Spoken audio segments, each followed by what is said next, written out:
Hello and welcome. If you are listening tonight, perhaps you are resting. Perhaps your room is dim, your body softening into the mattress, and your thoughts are just beginning to slow.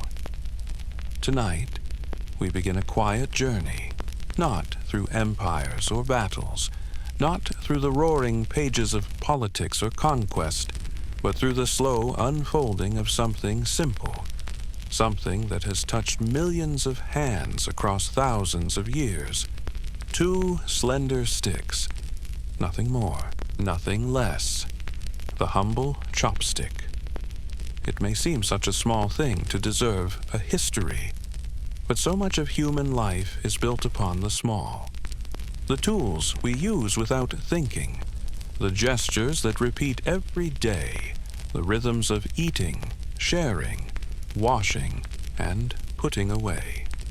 Let's begin at the very start. Not with a year, not with a dynasty, but with a sound.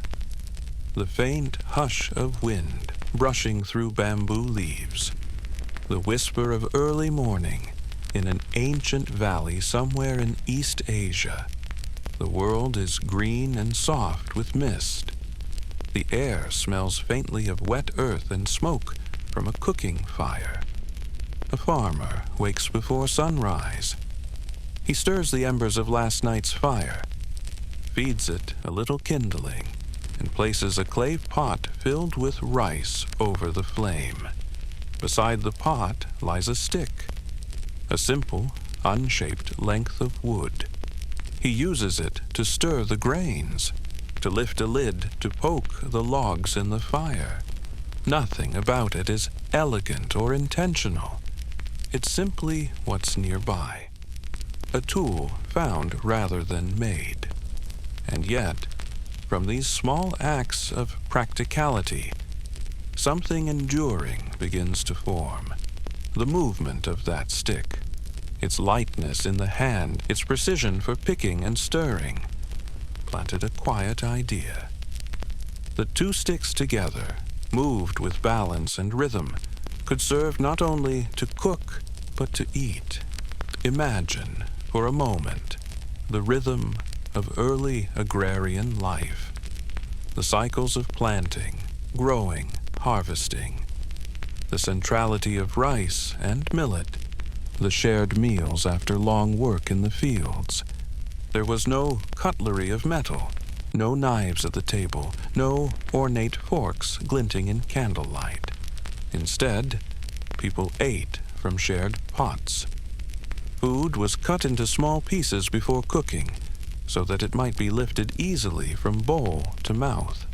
The food was hot, too hot to touch with the fingers, and so naturally the hands reached for something that could bridge that space. 2 sticks, slim and equal balanced between thumb and fingers. The first users did not think of invention. They thought only of comfort, of ease, of heat, and of hunger. And yet, in that gesture, of using a tool not to build, but to eat, not to cut, but to lift, they created a form that would remain almost unchanged for millennia. Long before words like chopsticks existed, long before porcelain bowls and silk screens, there were just these moments: a man sitting by a fire, a woman stirring a pot, a family gathered around a shared meal. The earliest chopsticks found by archaeologists date back thousands of years. Simple bronze pairs from the Shang dynasty, bamboo ones from later eras. But beyond the carbon-dated evidence is a more important history, that of habit, of gesture, of continuity. Try to imagine the feel of bamboo between your fingers. Smooth, yet with tiny ridges where it was cut. Warm from your hand. It weighs almost nothing. It moves with the smallest effort of muscle. When you lift food with it, you are performing an act that humans have repeated tens of billions of times, an unbroken chain of motion, from ancient rice paddies to modern kitchens. When we think of tools, we often imagine complexity, gears, levers, sharpness, invention. But sometimes the most profound tool is the simplest one. A chopstick does not impose itself upon the world. It does not pierce or slice. It does not demand precision. It invites grace, patience, balance. In this way, the chopstick reflects something deeper about the cultures that shaped it. A respect for harmony, for quiet efficiency, for the beauty of restraint. And so, our story begins not in a palace or a workshop, but beside a hearth in the soft light of dawn with a pair of sticks.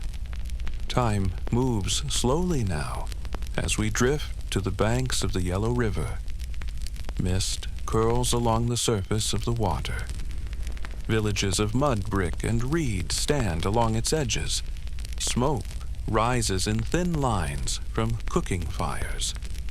There is the faint hum of conversation, the bark of a dog, the splash of a child's step in the shallows. Within one of these homes, a mother prepares breakfast. Her hands are practiced, her movements calm. She cooks millet porridge in a clay pot. She stirs it with a single stick, then two. The sticks, cut from the same length of bamboo, sit easily in her hand. When the porridge is ready, she uses them to serve, then keeps them in her grasp to eat. No one calls them chopsticks. They are simply tools, extensions of her fingers, of her daily rhythm. The children imitate her. They grasp at the sticks clumsily, dropping grains of porridge into their laps. She laughs, softly, takes their hands, guides their fingers. Little by little, their coordination grows. A new way of eating becomes a habit. Over time, those habits spread, from family to family, village to village, until one day it is unthinkable to eat without them. Pause for a moment. Notice how the chopstick encourages slowness. To eat with them, you must be deliberate. Your hands cannot rush. Your eyes must focus. You take smaller bites. You chew longer. It is a utensil that enforces mindfulness. Long before mindfulness was ever a word, there is peace in that rhythm. The slow lifting, the gentle grasp, the rest between bites.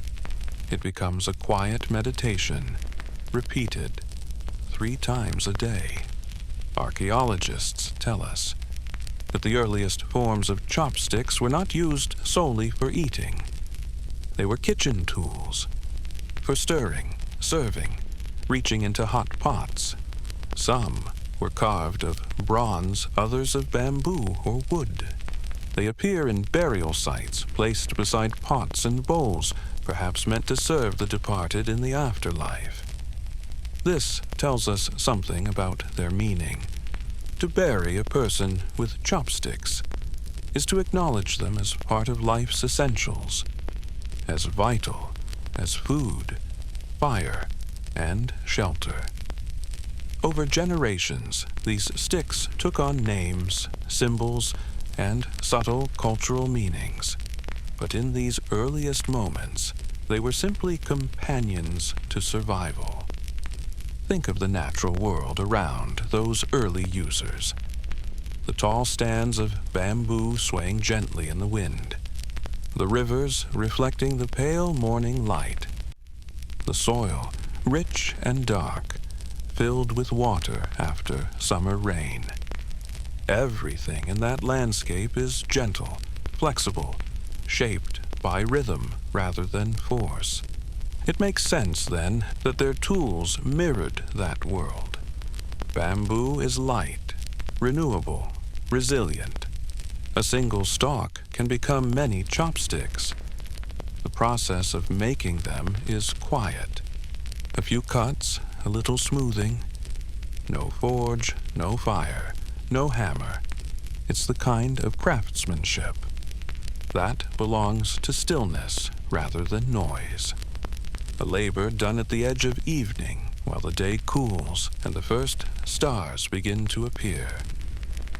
Centuries later, as dynasties rose and fell, as writing systems took form, as bronze and jade were shaped into art, the chopstick remained. It was there in the hands of farmers and nobles alike. It crossed rivers, mountains, seas. It adapted to local woods, local dishes, local customs. And yet, even in its simplest state, two sticks balanced between thumb and forefinger, it carried the memory of those early dawns. Tonight, as we rest here at the beginning of this journey, let's take a slow breath. Inhale and imagine the scent of cooked rice, warm, slightly sweet, faintly smoky from the wood fire. Exhale and imagine the soft, clicking sound of bamboo tips against a ceramic bowl. That sound, so small and unremarkable, is the sound of continuity. It has echoed across wooden floors, stone courtyards, porcelain dishes, plastic takeout boxes. It connects the ancient and the modern, the rich and the poor, the busy and the still. Every tool we hold changes the way we think, the way we move. The chopstick teaches a kind of humility. It asks you to adjust to its rhythm, to let precision arise from patience. A fork divides, a knife cuts. But chopsticks lift, cradle, support. They teach the art of gentleness, to grasp without squeezing, to hold without claiming. Perhaps this is why the first chapter of their story feels so peaceful. It is not a tale of invention or conquest, but of quiet adaptation, of humans observing their world and shaping it softly. So, as we close this first chapter, picture those two simple sticks again, resting on the edge of a clay bowl. Steam rising. The faint light of dawn filtering through bamboo leaves. A hand reaches out, picks them up, and begins to eat.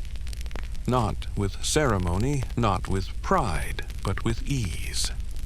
That is how history often begins. Not with thunder, but with quiet. Not with declaration, but with repetition. Not with invention, but with the steady, patient movement of a hand. Lifting food to the mouth. Two sticks, a meal. A story as calm and enduring as the rhythm of breath. The smell of damp earth and smoke lingers, and somewhere, water drips slowly from the eaves of a thatched roof. We have moved forward in time, though it is hard to say how far. A few 100 years, perhaps more. The people are still the same. Farmers, cooks, gatherers of firewood and grain. But the small wooden sticks they use have become familiar now, part of the daily rhythm. Meals no longer feel complete without them. They rest beside bowls as naturally as spoons, beside soup in later centuries. They are both utensil and symbol, both tool and quiet habit.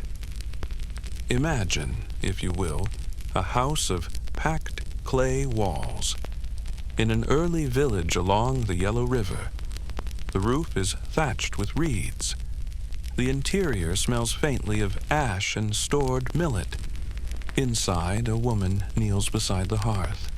In front of her is a pot of congee, its surface bubbling gently. Beside the pot lie two slender sticks of green bamboo, each about the length of her forearm. They are smooth from use, the edges darkened slightly by steam. She lifts them, stirs the porridge with practiced motions, then taps the ends against the pot's rim. A faint, hollow sound, before setting them down again. Nothing about this moment is remarkable. It is only breakfast. And yet, in this repetition, civilization itself finds continuity. The same motion occurs thousands of times, in thousands of homes across plains and valleys under the same morning sun. Historians believe that by the middle of the first millennium, BCE, the pared stick had found its way into kitchens and homes. Across much of northern and central China, it was at first a cooking tool, used to turn food in boiling water or oil, to lift small pieces from hot pots. Metal implements were rare and expensive, wood and bamboo plentiful. And bamboo, above all, had the perfect qualities: light, springy, hollow, resistant to heat, pleasant against the skin. The chopstick was not born from invention, but from abundance. And this is perhaps why its form feels so natural, because it arises from the material world itself. A bamboo stalk splits into even halves, each easily shaped into a taper. Nature, one might say, had already built the design. Humans simply recognized it. Let us stay a while in this ancient kitchen. Listen to the small sounds that surround it: the pop of the fire, the slow stir of the porridge, the distant chatter of birds in the rafters. A wooden ladle clinks against a clay bowl. Children whisper. In a corner, a bundle of chopsticks stands upright in a jar. They are cut from different pieces of bamboo, each slightly different in color. Some pale like sand, others tinged with green or gold. They lean together lightly, a soft forest of small stems. When the family eats, they will each take a pair. Not matched perfectly, not polished or carved, just chosen from the jar. The tactile differences don't matter. The hands adjust, as they always do.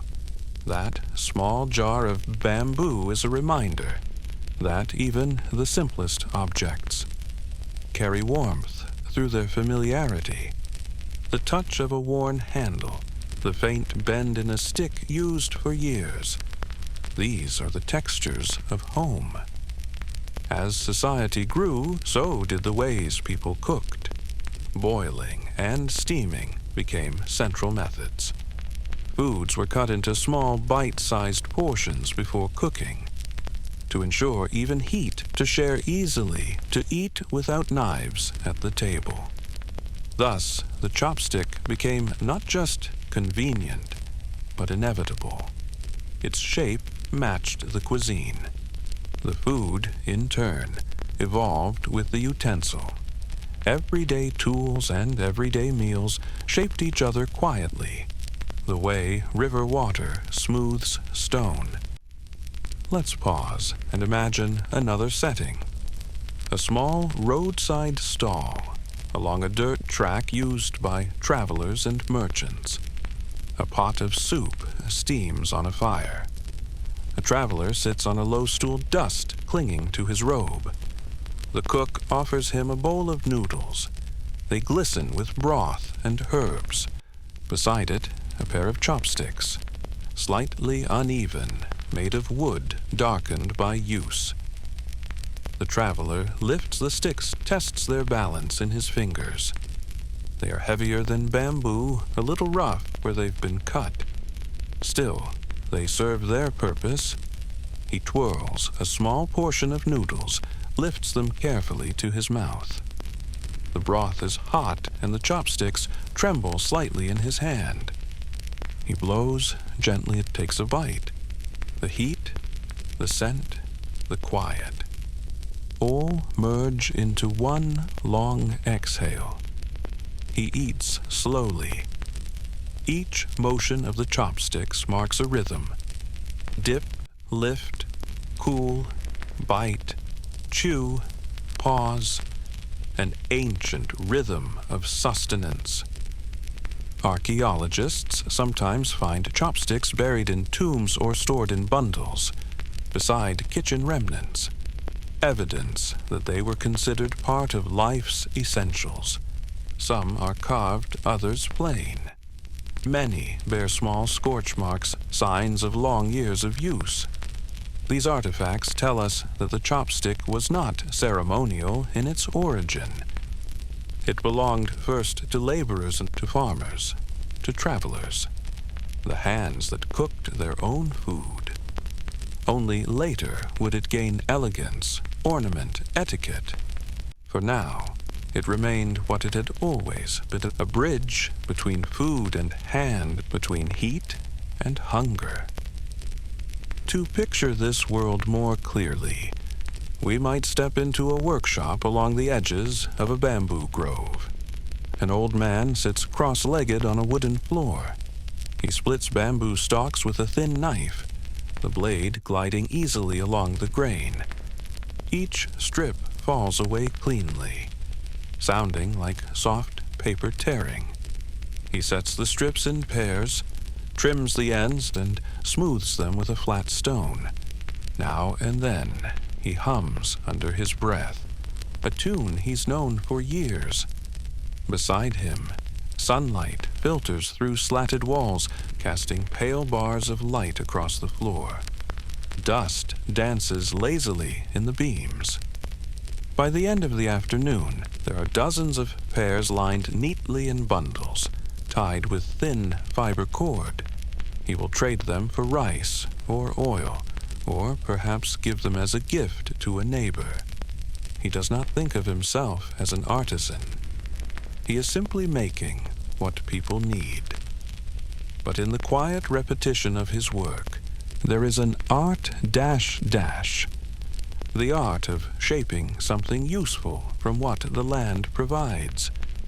Now, imagine the people who used these chopsticks day after day.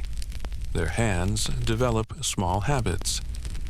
The way the thumb presses lightly, the way the fingers find their balance without thought. When one stick breaks, it is not discarded with frustration, but set aside gently, perhaps repurposed as kindling or a tool for stirring ink. Nothing is wasted. Nothing is rushed. It is this sense of care, this slowness, that gives the chopstick its quiet dignity. Over time, of course, materials began to vary. Wood from fruit trees, bamboo from mountain slopes, later even bone or ivory for the wealthy. But at its core, the form remained the same. Two lengths, balanced and plain. There is something deeply human in that persistence. The need for symmetry, for a matched pair, for tools that respond to our own anatomy. Even in its earliest days, the chopstick was shaped not by aesthetics, but by the motion of the hand itself, an ergonomics born from instinct. To hold a pair is to mirror the rhythm of the body. Two hands, two arms, two movements meeting at the center. The right hand holds, the left steadies the bowl. The eyes follow. The breath aligns.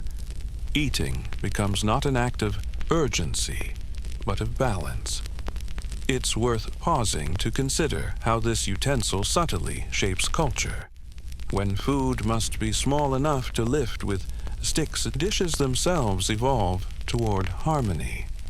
Bite-sized, shareable, cooked to tenderness rather than toughness. Meals are communal. Plates are placed in the center. Hands reach inward, not outward. The table becomes a circle of quiet cooperation. Knives are left in the kitchen. Conflict, the metaphorical sharpness of metal at the table, disappears. What remains is gesture, grace, and sharing. Thus, the chopstick, even in these early centuries, helped form not just cuisine, but manners, and perhaps even temperaments. As the centuries drift onward, the image of a meal becomes clearer. Bowls arranged neatly on woven mats, steam rising from soup and tea, children sitting cross-legged, elders speaking softly between bites. Everything in this picture feels slow, even the air. The light falls in pale shafts across the floor. The smell of broth mingles with the faint sweetness of bamboo. And always, the small, rhythmic click of chopsticks punctuates the stillness. That sound, if one could record it, would be a kind of heartbeat for this world. Steady, delicate, unending. There is a legend told in some regions that the use of chopsticks originated with the sage Da-yu, who used twigs to remove meat from boiling water, while he labored to control the floods of the Yellow River. Whether true or not, the story reminds us that even myth seeks origins in practicality. In truth, countless hands, across countless fires and kitchens, gave rise to the same idea. The invention belongs to no single person, because it was not truly invented, only discovered through living. When night falls, the village quiets. Fires burn low, and bowls are washed in basins of cool water. The chopsticks are laid on cloths to dry. The smell of rice and smoke lingers in the air. Somewhere, a pair slips from the table, landing softly on the floor. A child retrieves them, sets them back in place. Even that gesture, simple, habitual, is part of the long continuity of use. And tomorrow, when morning comes again, and another pot begins to steam, the same hands will reach for them without thought. That, perhaps, is how traditions endure, not through ceremony, but through repetition. The body remembers, long after the mind forgets. So, as we end this second chapter, we might rest in the awareness that even the most ordinary tools hold within them centuries of human rhythm. A pair of sticks, a pot of rice, 1,000 breakfasts. Each motion connecting us silently to the people who came before. And if you close your eyes now, perhaps you can hear it. The faint clink of bamboo against clay, the whisper of water boiling, the murmur of early morning voices. The world, in its simplest form, is peaceful, repetitive, alive. And from that peace, civilization grows dash, slowly, gently, one meal at a time. Night turns softly into morning again. The sound of distant bells, faint and metallic, drifts through a courtyard shaded by ancient cypress trees. We are in a different age now. Centuries after the humble bamboo chopsticks of the early villages, dynasties have risen and faded. The rhythms of daily life remain, but something has changed in the air, a quiet sense of refinement, as though the same gestures that once served hunger now carry the weight of grace. In a scholar's home of the Han Dynasty, a long wooden table rests near an open window. Silk curtains ripple faintly with the breeze. On the table, porcelain bowls gleam white in the morning light. Beside them lie a pair of chopsticks. Slender, polished, crafted not from bamboo this time, but from dark wood, rubbed smooth as lacquer. They rest on a small carved stand, their tips hovering just above the tabletop. The stand itself is shaped like a crouching phoenix, its wings folded neatly beneath it. The chopsticks seem to float there, poised, waiting for a hand that has learned to move with care. This is not a kitchen scene anymore. This is ceremony. Dash, dash. A meal as art, each gesture deliberate. Each object part of a quiet choreography. By now, the simple tool had become a vessel of meaning. People began to notice not only what the chopstick could do, but how it could express refinement.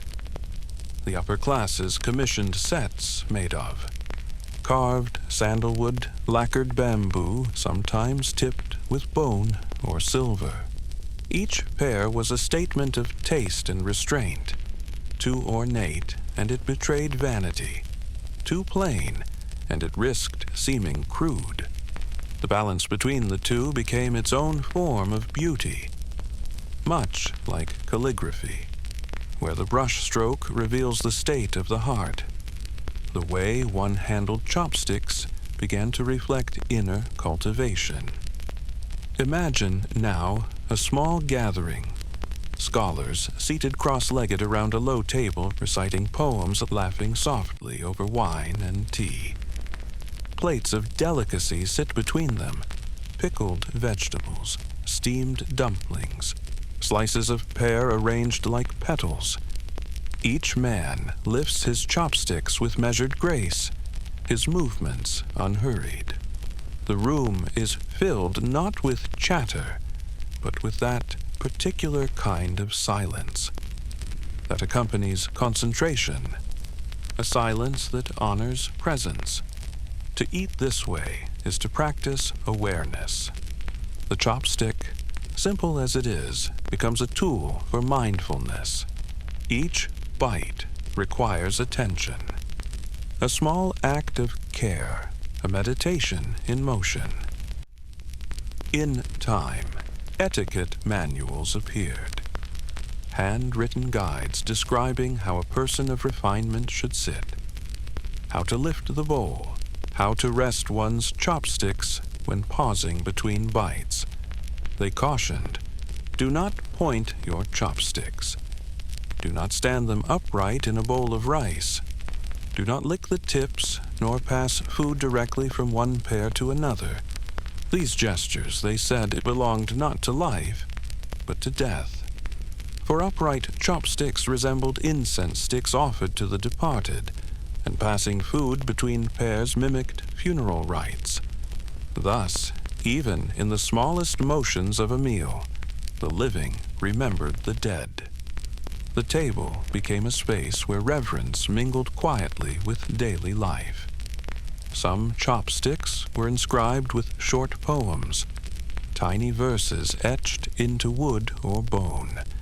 Hold gently, speak softly, for grace begins in the hand.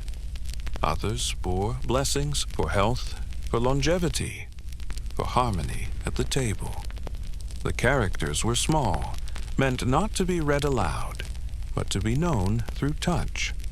A hidden intimacy between the user and the tool. To hold such a pair was to be reminded, with every meal, that beauty could reside in restraint. Let us pause again and step into another setting. A modest home during the Tang Dynasty. Outside, cicadas hum in the trees. Inside, a mother and daughter prepare the evening meal. The daughter watches her mother carefully, mimicking the way she lifts her chopsticks. The mother smiles, gently correcting the child's grip, showing her how the top stick moves, while the lower remains steady. The lesson is not hurried. There is no scolding, only patience, and the quiet repetition of motion until it feels natural. In this way, manners are not taught through rules, but through rhythm, through the closeness of bodies repeating the same gesture together. When the daughter grows older, she will pass that motion on her hands, guiding smaller hands, the lineage of etiquette continuing without words. This intimacy between generations, is one of the quiet miracles of human history. Through simple gestures, through the act of holding, lifting, eating, we transmit an unbroken line of memory. No monument records it. No chronicler writes it down, yet it endures. Every time someone reaches for a pair of chopsticks today, they inherit that same motion, a silent lesson carried through millennia. The refinement of chopsticks also paralleled the refinement of cuisine.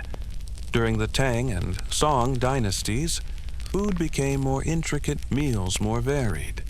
Tables grew longer, bowls smaller, the presentation more deliberate.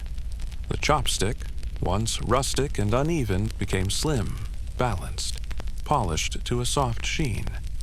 Lacquerware artisans experimented with layered colors.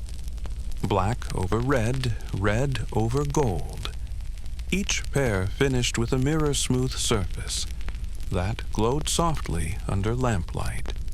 Holding them was a sensory pleasure, the smooth glide against the fingers, the faint scent of wood oil, the quiet click as they met. Meals became multi-sensory experiences, not just nourishment, but texture, scent, rhythm, the clink of porcelain, the whisper of silk sleeves brushing the table, the slow pour of tea. It was a symphony of calm domestic sound. As the centuries passed, the chopstick's reach extended beyond China. Across mountains, rivers, and seas, the paired sticks found new homes. In Korea, artisans began to craft them from metal, bronze, then iron, then silver, reflecting a preference for durability and hygiene. In Japan, chopsticks became shorter, more tapered, suited to smaller dishes and delicate bites. The Japanese word for them, hashi, also means bridge, and indeed they served as a bridge between food and spirit, between offering and gratitude. In Vietnam, longer pairs were used for cooking, shorter for serving, each shaped from local wood, and often passed through families for years. Every culture made them its own, yet their essence remained unchanged, two parallel lines meeting at a point of quiet intention. In temples, monks learned to eat in silence, their chopsticks moving in unison. As bowls of rice were passed along a row, the sound of wood touching ceramic was like rain on stone, soft, rhythmic, endless. Each motion was deliberate: lift, place, chew, swallow, and then a moment of stillness. In that stillness, gratitude ripened. The chopsticks were not mere utensils, but instruments of mindfulness, reminders that even the act of eating could be a form of meditation. By the Ming Dynasty, households often kept special pairs for guests, finely lacquered, set aside for hospitality. To offer a guest a pair of clean, beautiful chopsticks was to extend not just welcome, but respect. They were symbols of relationship, objects that invited intimacy. One does not eat hurriedly with strangers. One eats slowly with conversation soft as steam. Thus, a simple meal could dissolve distance between people who had only just met. Let us imagine such a meal.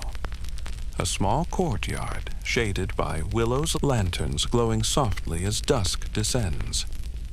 Friends gather around a wooden table, plates of tofu, greens, and fragrant fish emit curls of pale steam. Laughter drifts through the air like incense. Each guest lifts a pair of chopsticks, their motions quiet and uncoordinated, yet harmonious in their slowness. They lean forward to share, to offer, to taste. The clatter of dishes is gentle, punctuated by sips of tea and the world outside. The noise, the markets, the carts, seems very far away. Only the small space of the table exists. Time itself seems to pause, between bites and smiles. When the guests leave, the host gathers the used pears, washes them carefully, and lays them on a cloth to dry. The sound of water against wood is soft, a sound that feels almost ancient. He dries each stick one by one, checks for cracks or splinters, and places them gently back into their box. It is a small ritual, a private act of respect. But these are the gestures that give shape to civilization, the quiet maintenance of order and care. As we linger in this era of refinement, it becomes clear that the chopstick is more than a utensil. It is a philosophy. It teaches moderation, attention, respect for texture and proportion. It encourages patience, for one cannot rush when every movement must be balanced. It discourages waste, for food cut small is food shared completely.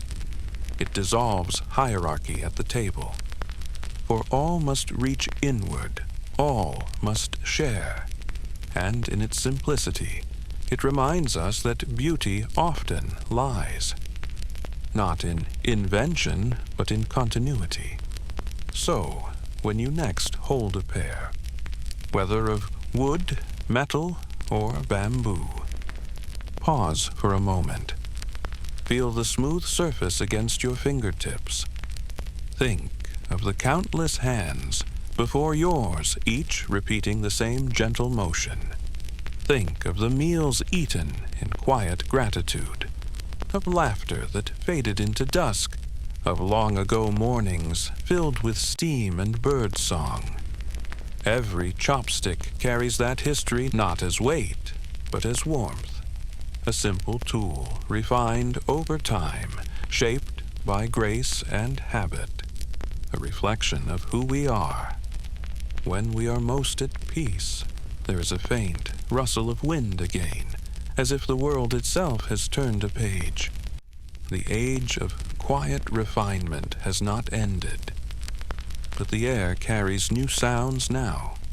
The clinking of metal, the creak of wood, the call of traders across the long roads of dust and horizon.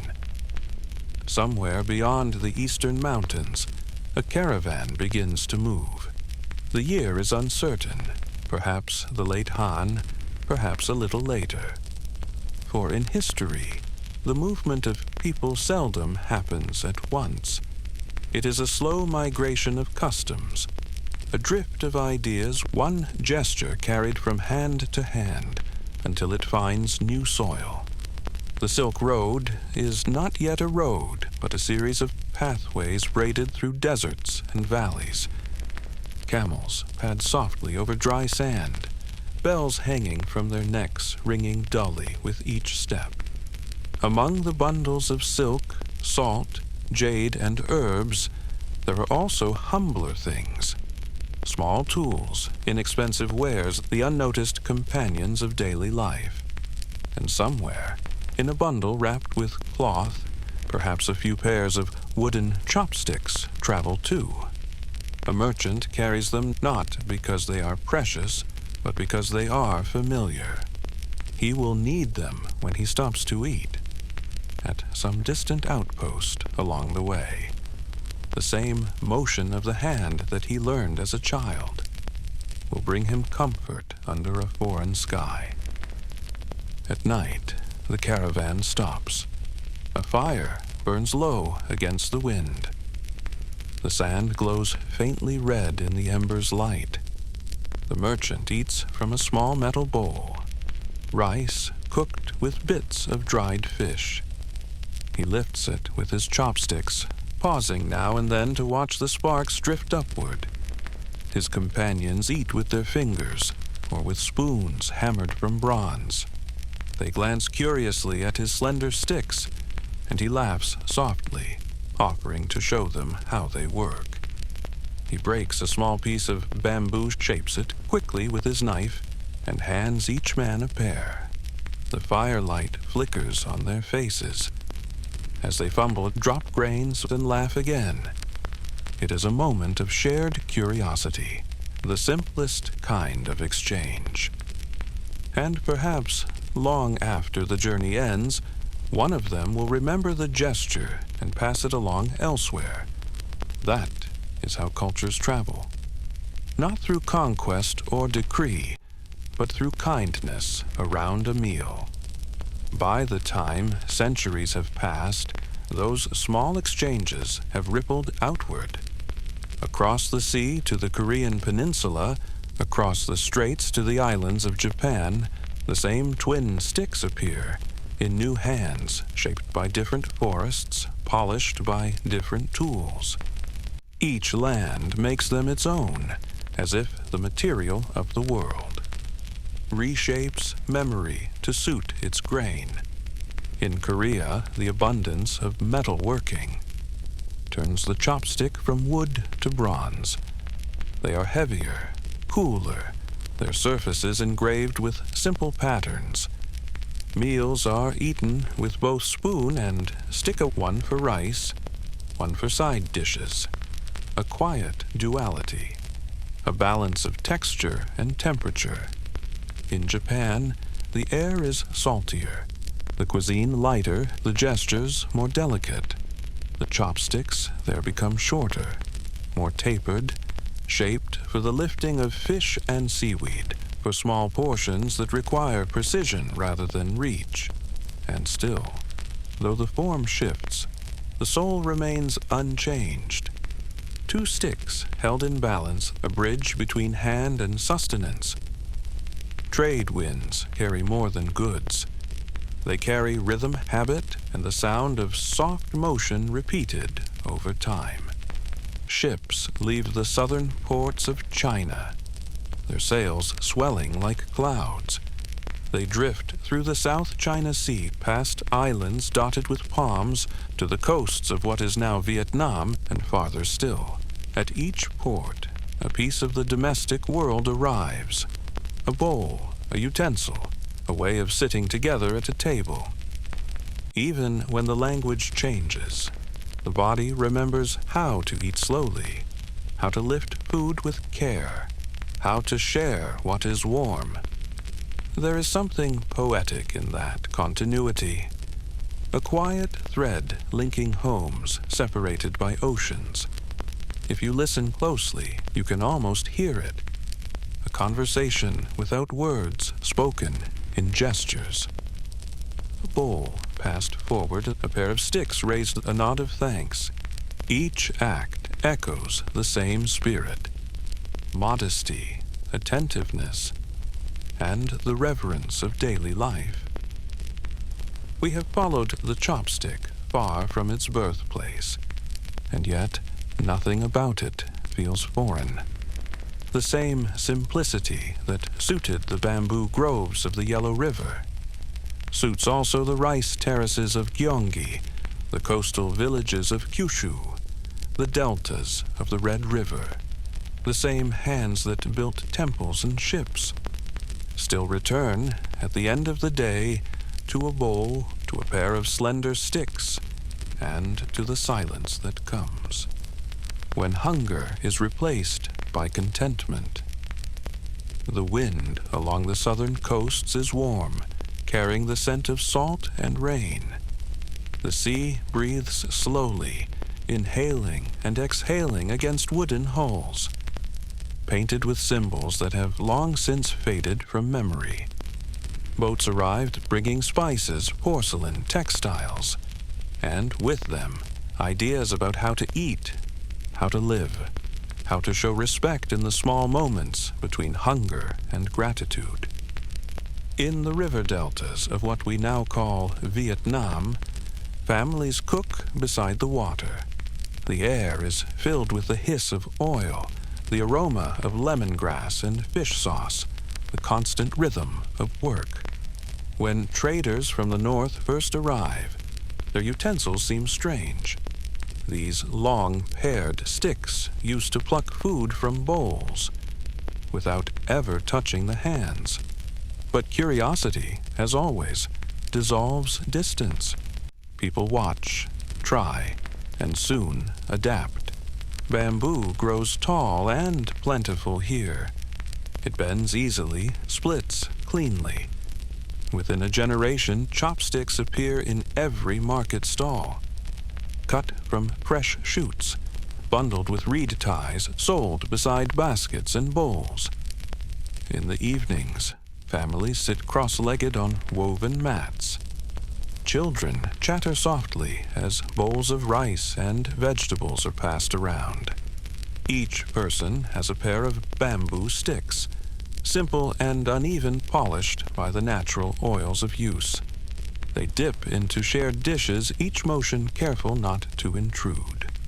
The sticks click softly, a wooden murmur like the sound of small rain. Here, the chopstick becomes not just a tool, but a measure of closeness. To share food this way is to share breath, to breathe in unison with those you love. Meals are unhurried. The night is warm. Crickets sing in the distance. The river outside glows faintly under moonlight. In this stillness, you can almost feel how traditions take root, not through conquest, but through the slow exchange of trust. From these shores, the utensil spreads again, westward toward the kingdoms of the Khmer and the Thai, northward along the mountain passes. Sometimes carried by monks, sometimes by cooks or sailors, each bringing with them the quiet memory of shared meals. But here, in the tropical air, where spices burn bright and flavors are bold, the chopstick's role remains partial, a companion to other tools, not a replacement. It coexists with spoons and fingers, each method chosen for the food at hand. Balance, again, becomes the rule. Use what suits the meal, and let comfort guide the gesture. If we could see these movements mapped upon the earth, the lines would look like veins, narrow paths pulsing between rivers, ports, and valleys. Through them flow salt, silk, wood, and rice, but also subtler things, manner, courtesy, and care. The chopstick is a small traveler within that great current, a quiet ambassador of attentiveness. It carries with it a philosophy, that eating should be slow, that hands should be clean, that food, in its smallest form, can be shared without dominance or haste. This is how culture changes the spirit of trade. Commerce may begin in desire, but it ends often in imitation, the wish to adopt what feels harmonious. And so, the chopstick, once a farmer's tool by a northern riverbank, becomes a symbol of gentleness, its use spreading not by force, but by admiration. Imagine, for a moment, a port city somewhere along the southern coast. The year could be the 12th century, though it hardly matters. The market is alive with color and movement. Traders speak in a dozen tongues. The smell of roasting fish mingles with incense and salt. A cook ladles broth into a clay bowl, sets it before a traveler from far away, and places beside it 2 bamboo sticks. The traveler hesitates, then smiles, remembering how he had once seen a similar gesture in another place long ago. He takes them up, awkward at first, but soon the rhythm returns. Dip, lift, cool, taste. In that moment, home becomes a feeling, not a place. Centuries later, European explorers will arrive on these same shores. They will write in their journals about the curious tools the locals used to eat, puzzled by their grace. They will note how deftly people lift grains of rice, how precisely they pick bones from fish. To them, the gesture seems exotic, but they will not see its quiet wisdom. That the body learns efficiency through gentleness, that the smallest tools often carry the greatest intimacy. As the tides shift and empires rise, the chopstick continues to travel. It moves not just with goods, but with people. Migrants, sailors, scholars, cooks. It crosses oceans in bundles of luggage, finds new homes in distant lands. Each time it arrives, it adapts again, a little shorter, a little longer, sometimes made of new materials. Plastic, steel, porcelain, but always carrying the same gesture of balance. Across centuries and continents, the hands that hold them remain the same. 2 fingers, steady, 1 thumb guiding the soft meeting of motion and stillness. The wind over the sea quiets at last. The horizon blurs into a thin line of silver light. And somewhere in a home, far from where we began, a bowl of rice steams beside an open window. A pair of chopsticks rests nearby, waiting to be ifted, to begin again the slow, endless rhythm of daily life. There is something remarkable about repetition. When a gesture is done enough times, it becomes more than habit. It becomes language. The chopstick, too, began to speak. Not in words, but in the subtle vocabulary of movement, in the rituals that formed around its use, every culture that embraced it. Found in its simple design, a mirror of its own values, politeness, restraint, balance, reverence, all found expression in the slow meeting of 2 sticks above a bowl. In China, long before the age of printed etiquette, families taught manners through meals. At the table, children learned not only to eat, but to live, how to show respect, how to share, how to recognize boundaries. The table became a miniature of the world. At its center, dishes were shared. No one claimed a portion entirely for themselves. The act of reaching inward with chopsticks symbolized the collective nature of life itself. And yet, even here, there were unspoken rules. You must not dig through the dish in search of a favored piece. That was greed. You must not point your chopsticks toward another dash. That was aggression. You must never stick them upright in rice. For that recalled incense at a funeral, a gesture meant for the dead. These small cautions carried moral weight. They whispered to eat is also to honor. To move your hands without awareness is to forget where you came from. There is an old saying, chopsticks come in pairs, for no person should eat alone. To hold them is to remember companionship. One stick useless without the other. They are a quiet metaphor for balance and relationship. A husband and wife, parent and child, friend and friend. All things in harmony require 2 in accord. Even language reflects this. In Chinese, the word for chopsticks, kuaizi, sounds similar to kuai, meaning quick or happy. Thus, they became symbols of auspicious beginnings. To gift a pair was to wish a union swift and joyful, a marriage blessed with harmony.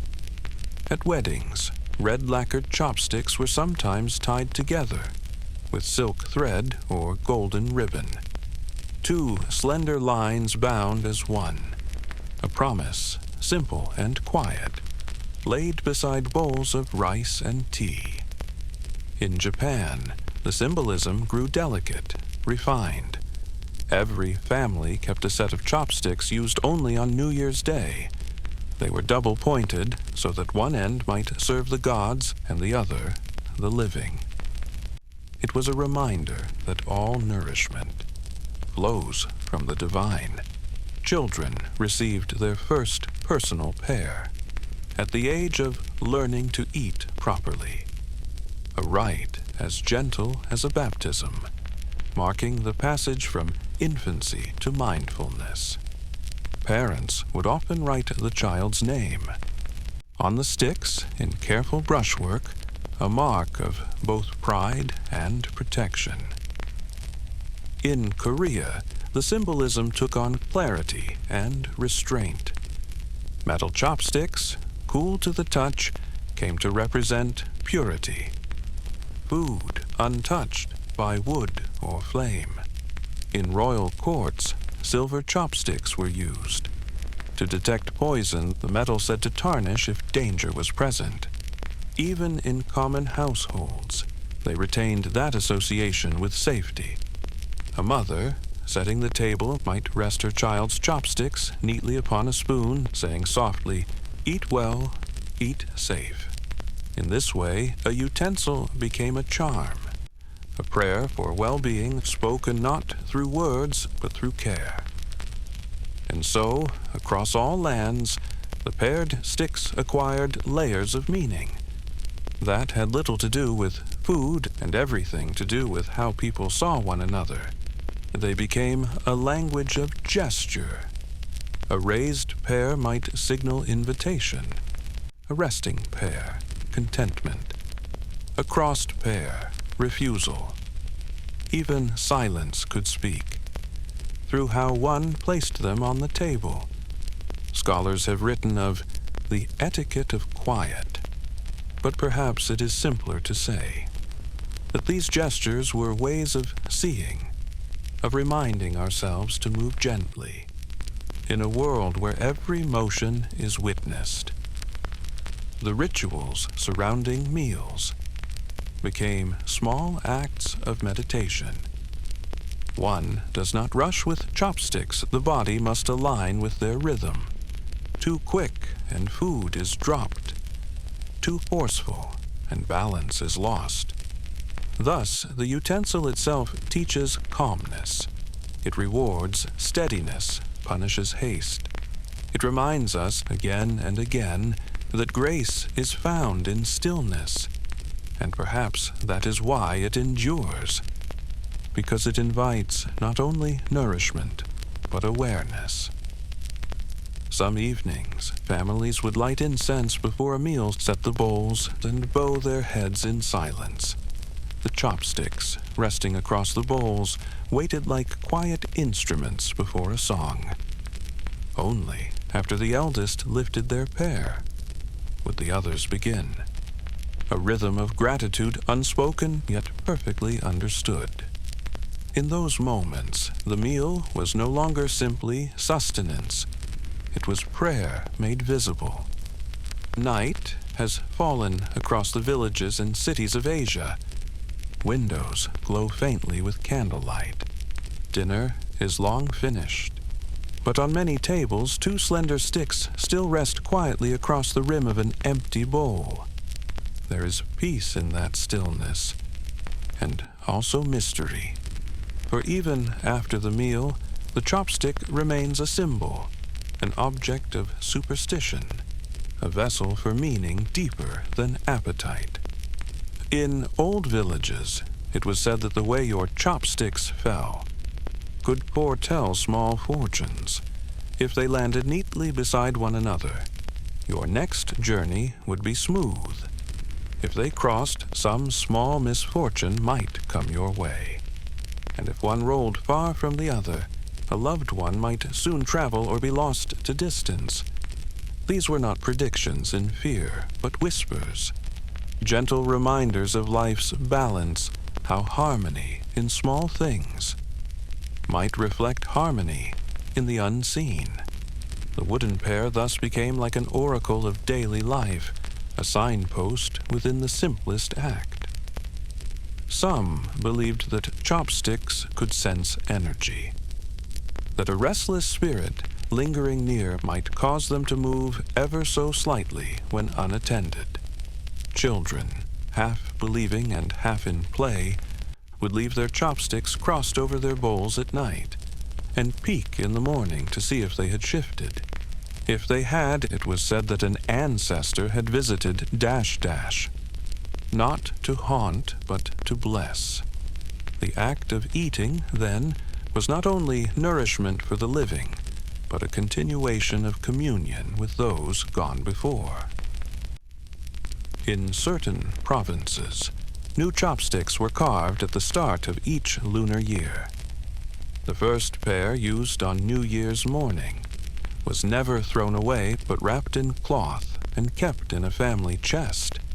It was believed that the spirit of the household resided in those slender pieces of wood, their fibers infused with every shared meal, every prayer spoken before food. By the year's end, they carried a record of togetherness, not written, but remembered through touch. When families moved to new homes, these chopsticks went first, placed gently at the kitchen hearth, a way to tell the house, "We are here now."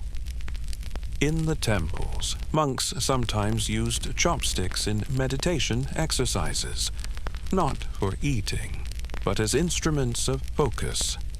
A monk would balance 2 sticks upon his open palms and breathe slowly, counting each rise and fall of his chest. The goal was not endurance, but awareness, the kind that grows in still hands. To lose balance was to lose mindfulness. To hold them steady was to see the stillness beneath movement. The practice was said to remind monks that simplicity itself could be sacred, that enlightenment was often found in the most ordinary gestures. In folklore, too, the chopstick sometimes appeared as an omen of love or reunion. There is an old story told in the southern provinces of a widow who carved 2 sticks from the same bamboo stalk.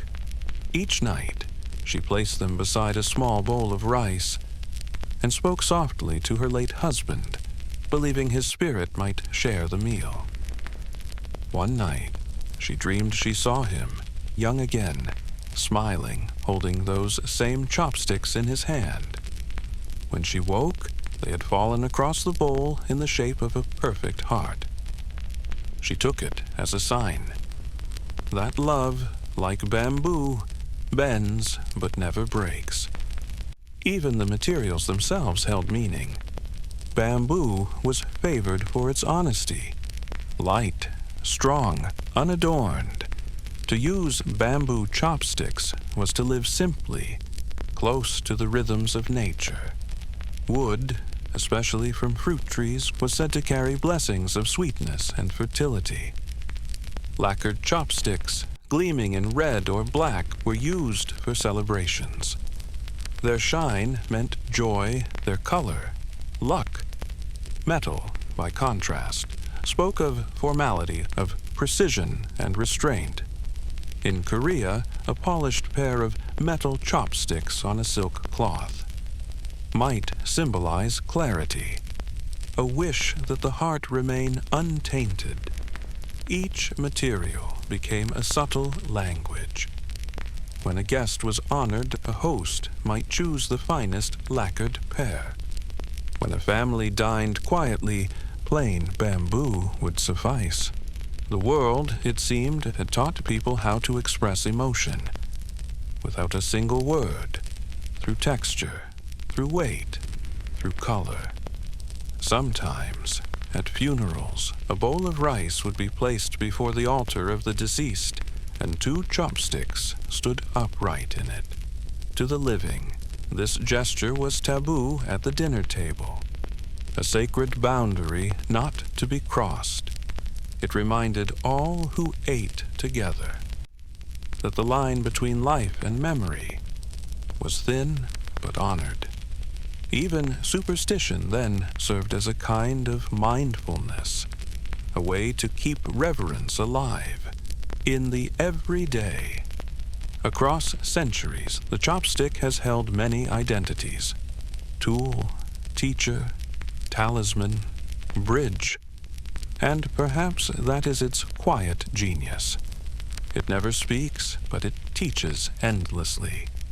It asks us to slow down, to move with intention, to see beauty in simplicity, and to remember that balance in food, in relationships, in living is not a single act, but a constant return to stillness. When we lift them, we echo thousands of hands before us, each one reaching not only for food, but for harmony. The world, as we know it now, moves quickly. Cities pulse with electric light machines, hum softly through the night, and the rhythm of daily life beats faster than ever before. Yet, somewhere between the noise of streets and screens, the old gestures remain. The quiet act of lifting food with a pair of slender sticks continues, unchanged, unhurried, anchored to something deeper than progress. The chopstick has survived dynasties, empires of wars and exiles, industries and revolutions. It has traveled from small hearths to neon kitchens, from handmade to mass-produced, from private ritual to global symbol, and still in that motion. The pause before lifting the delicate balance between two fingers. Something ancient persists, a small silence within the noise. In the modern home, the materials have changed. Bamboo and wood are still loved, but metal, glass, and even carbon fiber now find their place at the table. Factories make them by the thousands, their shapes measured to precision, their surfaces polished until they shine like water under sunlight. Some arrive in paper sleeves at restaurants, printed with short wishes. Good fortune, happy meal, may you prosper. Others are carved by artisans lacquered with care, sold as gifts, their beauty meant to remind us that even utility can be art. But beyond their form, the feeling is familiar. When held, they ask for patience. They slow the hand, quiet the appetite. They invite stillness, as if the world must briefly breathe before each bite. In cities, from Seoul to Singapore, from Kyoto to San Francisco, the sound of chopsticks clicking softly has become universal, a small percussion of daily life. You can hear it in noodle shops, crowded with students, in quiet homes where grandparents still cook by memory, and even in restaurants far from Asia, where the gesture has become a bridge between cultures. It is no longer strange, no longer foreign. It has become part of the shared vocabulary of eating, a motion understood without translation. Perhaps this is how history survives, not through monuments or grand stories, but through small habits that outlive explanation. For those who grew up with chopsticks, the gesture is memory itself. It carries the rhythm of childhood, the lessons from parents teaching how to hold them properly, how to rest them on the bowl, how to never stab or wave or cross them. These teachings are not rules alone, but expressions of love disguised as etiquette. They say, move gently, pay attention, be grateful for what you hold. A parent's voice guiding small fingers becomes a kind of music, soft, patient, endlessly repeated, until the hands remember on their own. And later, when that child teaches their own, the cycle continues, not as law, but as kindness handed down. Even in the modern restaurant, beneath the hum of conversation and music, there is a certain calm that settles. When the meal begins, chopsticks lift portions from shared dishes, turning a crowd into a moment of unity. Each person waits, then moves together, no one taking too much, no one left behind. It is the same rhythm that once guided village tables centuries ago, the rhythm of mutual care. To share food is to acknowledge that we depend on one another, and to eat slowly, to lift delicately, is to remember gratitude in motion. In other corners of the world, the chopstick has taken on new lives. Found in sushi bars of New York, ramen stalls of London, homes in Nairobi or Sao Paulo. It is no longer tied only to its birthplace, but travels as an ambassador of quiet mindfulness. Foreign hands learn its balance, foreign tables adapt its presence. And with each adoption, something tender happens. The gesture teaches patience anew. It reminds us that eating can be ceremony even without knowing its history. That a tool so small can bring attention back to the present, to the sound of rain outside, the scent of broth, the warmth of a shared meal.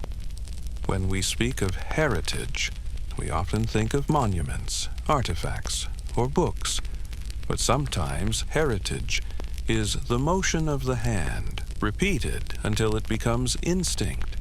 The chopstick is not simply an object of culture. It is a vessel for remembering. It holds in its simple form the weight of centuries of quiet meals and of countless unseen moments, of kindness, reverence, and connection.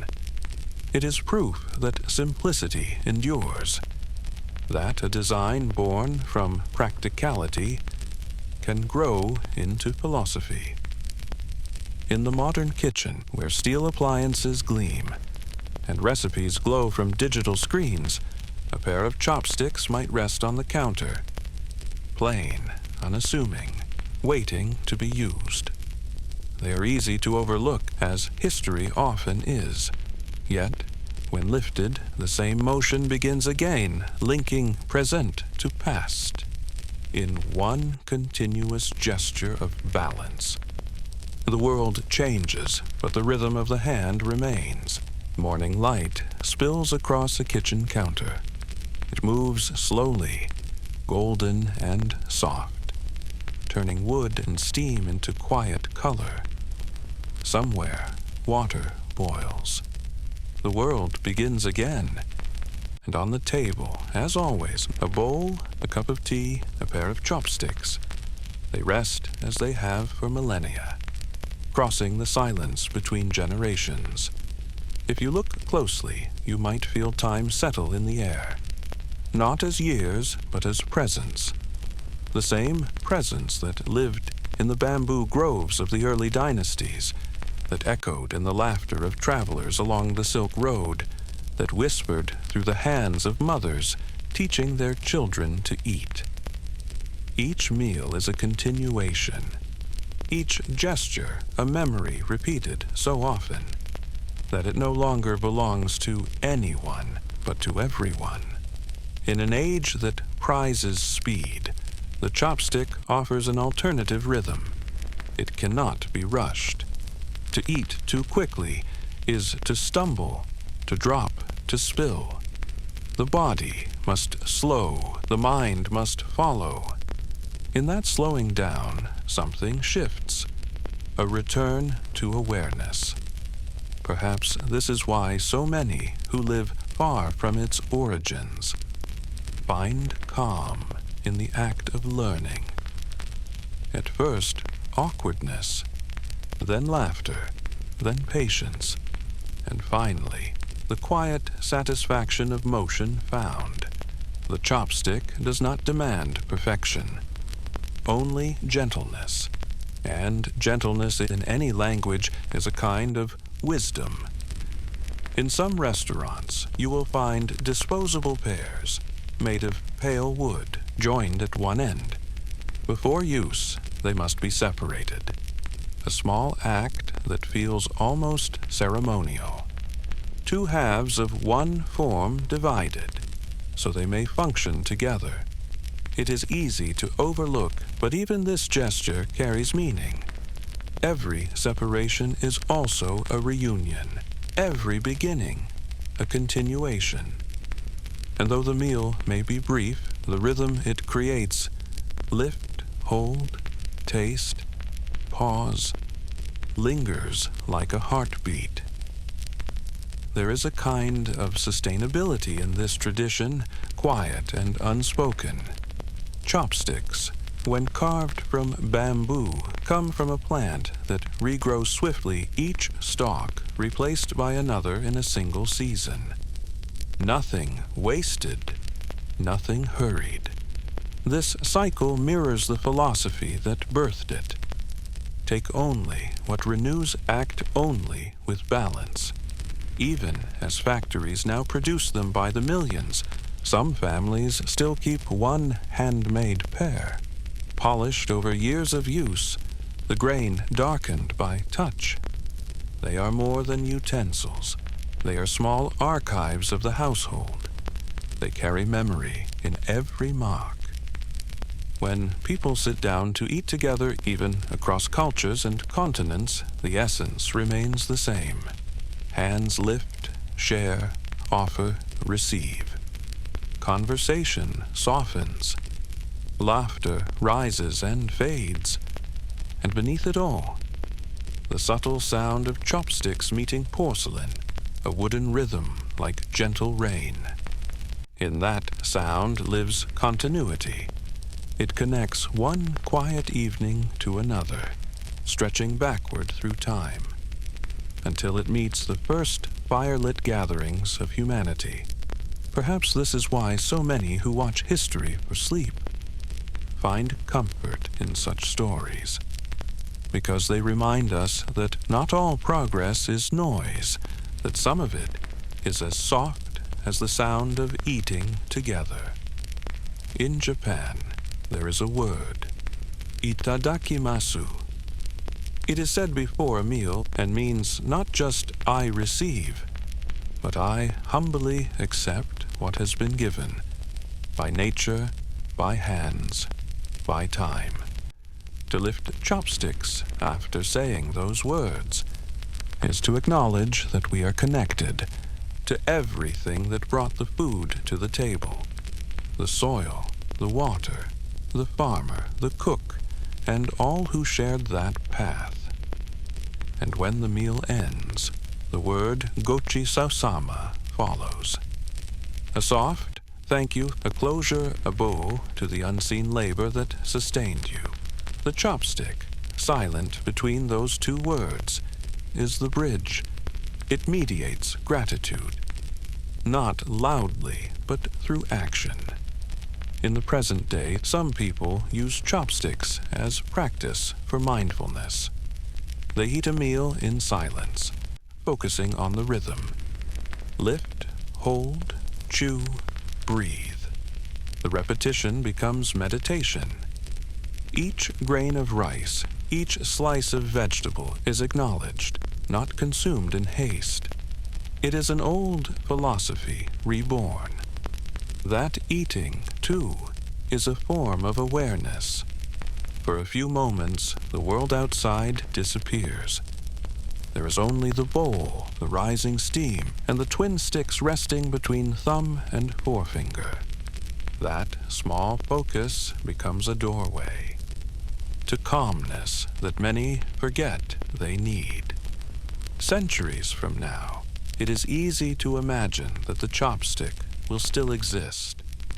Perhaps in forms we cannot yet imagine, biodegradable, transparent, or made from materials grown rather than built.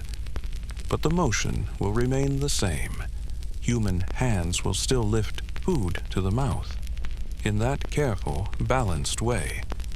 They will still learn patience through use. They will still pass them across generations, not just as objects, but as lessons in gentleness. The world may grow faster, but this one act will stay slow. And maybe that will be enough. A small anchor, a reminder that the simplest gestures are often the most enduring.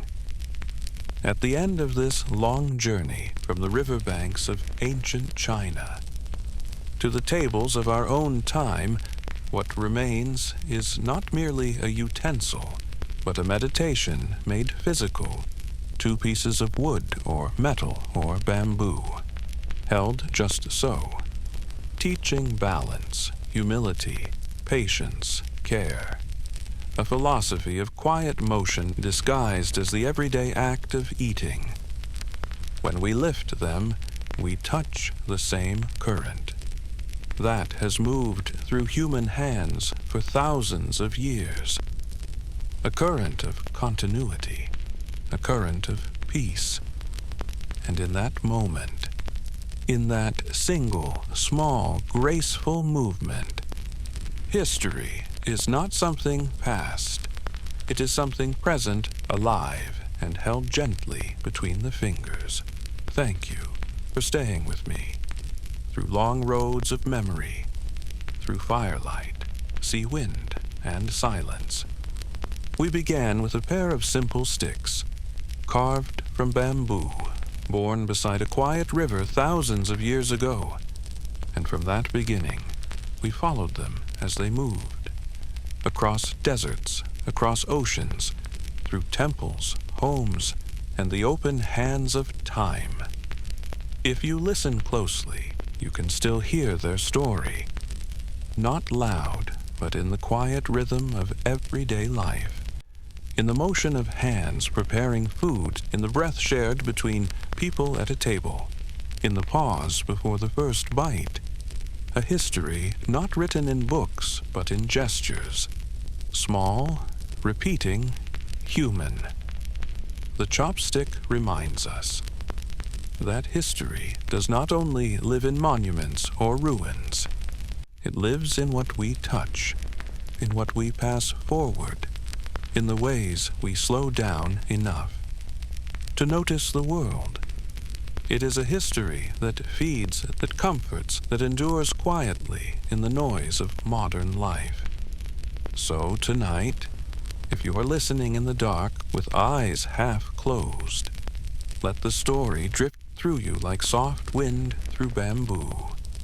The past is not far away. It is here, in your hands, in your breath, in every gentle act that repeats across generations. Thank you for wandering through this history with me, for taking the time to sit quietly and remember what endures. May your evening be calm. May your rest be deep. And may you carry with you the balance and stillness that these 2 small sticks have taught for so long. Good night, and thank you for listening.